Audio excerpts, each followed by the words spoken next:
바이든 대통령은 전기차와 반도체에 이어 바이오 산업에서도 아메리칸 퍼스트 정책을 하겠다고 공표하면서 이번에도 한국의 뒤통수를 치려는 모습을 보이고 있습니다. 사실 코로나 기간 동안 미국은 자국에서 백신을 개발하고 생산하면서 유통기한이 다 된 백신을 대량으로 버리면서까지 다른 나라들에게 백신을 생산할 수 있는 권한을 양보하지 않았습니다. 이에 한국은 백신 설계 능력을 지닌 유럽과 협력을 통해 전 세계의 백신 공급이 더욱 원활하고 공평해질 수 있도록 하겠다는 백신 동맹을 선언했었는데요. 그 당시 바이든은 의외로 한국의 행보에 적극적인 지지를 보냈던 사실이 있었죠.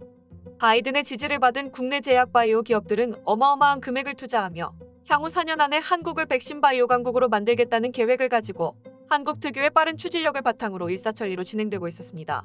그런데 갑자기 바이든이 12일 국가생명공학 바이오 제조 이니셔티브 행정명령에 서명을 했습니다. 그것도 반발이 예상되는 공화당을 패싱하기 위해 긴급 명령을 통해 입법 과정을 건너뛰는 민주주의 국가에서는 경악할 만한 입법 절차를 보인 것입니다. 바이오 제조 행정명령은 미국을 제외한 해외 국가에서 위탁개발 생산을 제한하고 미국 내의 바이오 기업들에게 세제 혜택과 생산시설 증축을 지원하는 법안으로 한마디로 미국이 아닌 다른 국가의 바이오 산업 발전을 억제하겠다는 조치인데요. 이와 관련해 미 언론들은 중국의 생명공학 산업을 의식해서라는 의견도 있습니다만 중국은 바이오 산업이 약하고 게다가 신뢰도가 바닥이라 아무도 안 사는 중국 바이오 제품을 하필 지금 시점에서 견제하는 것인지 의문을 가지는 전문가가 많습니다. 관계자들의 의견에 따르면 미국이 벌이고 있는 이 모든 조치는 정확히 한국의 삼성바이오로직스와 SK바이오사이언스를 노린 미국의 무리수라고 평가하고 있는데요. 삼성바이오로직스는 10년간의 바이오 산업에 대해 공격적인 투자를 진행했고 이제야 빛을 보기 시작한 상황입니다. 2년 전부터 미국을 포함한 전 세계에서 바이오 의약품 위탁 생산 주문이 본격적으로 쏟아지고 있는 시점이었죠. 게다가 이번에 4번째 공장까지 완공되면 전 세계 최고 수준의 생산 기지로 발돋움할 수 있는 상태였습니다. 또 다른 한국 기업인 SK바이오사이언스는 이번 행정명령이 나오기 직전에 자체 개발에 성공한 백신인 스카이코비온의 초도 물량이 출하되어 본격적으로 공급할 예정이었는데요. 스카이코비온은 WHO의 승인을 받았으며 관리가 까다로운 화이자나 모더나 같은 백신과 달리 냉장 상태로 5개월간 보관이 가능해 보다 광범위하고 효율적인 공급이 가능하다는 장점이 있습니다. 이런 월등한 보관성은 상대적으로 경제력이 취약한 국가들에게는 가뭄의 단비 같은 소식인 동시에 한국산 백신이 전 세계를 석권할 수 있는 장밋빛 미래가 보장된 상태였습니다. 이렇게 중요한 순간에 미국이 초를 치고 있는 것입니다.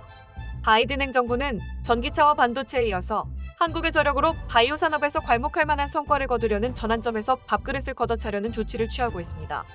미국 매체 블룸버그 통신에 따르면 2025년 전 세계 바이오 의약품 생산량의 30%를 점유할 것으로 예상했던 한국의 바이오 산업이 생각지도 못한 큰 암초를 만났다고 보도했습니다. 그러면서 바이든 정부의 이번 행정명령으로 생산량의 20%도 채우지 못할 것이라는 비관적인 예측과 함께 바이든을 한국과 미국의 관계를 어지럽히는 트러블 메이커라고 전했는데요. 국가의 첨단 산업에서 미래의 핵심 먹거리라고 할 수 있는 반도체와 전기차 그리고 바이오 산업까지 모든 산업에 걸쳐서 미국은 한국에게 갑질과 폐악질을 부리고 있는 것입니다. 중국을 견제한다는 명분을 팔아서 한국 죽이기에 나서고 있는 바이든 정부에 대해 도대체 트럼프와 다른 점이 무엇인지 왜 시진핑의 길을 가려고 하는 것인지 이해할 수 없다는 의견이 많습니다. 단지 자신이 대통령이 되고 싶다는 욕심 때문에 바이든은 강력한 우방국인 한국을 쉴 틈 없이 괴롭히고 있는 상황입니다. 안타깝게도 반도체와 전기차 산업과 달리 한국의 바이오 산업은 이제 막 자리 잡기 시작했기 때문에 바이든 정부의 갑질에 대응할 수 있는 상황이 아니라고 하는데요. 한국 정부도 보건복지부와 산업통상자원부가 공동으로 바이오 산업 TF팀을 구성하고 작금의 상황을 대응할 것이라는 소식이 이제야 들리기 시작했습니다.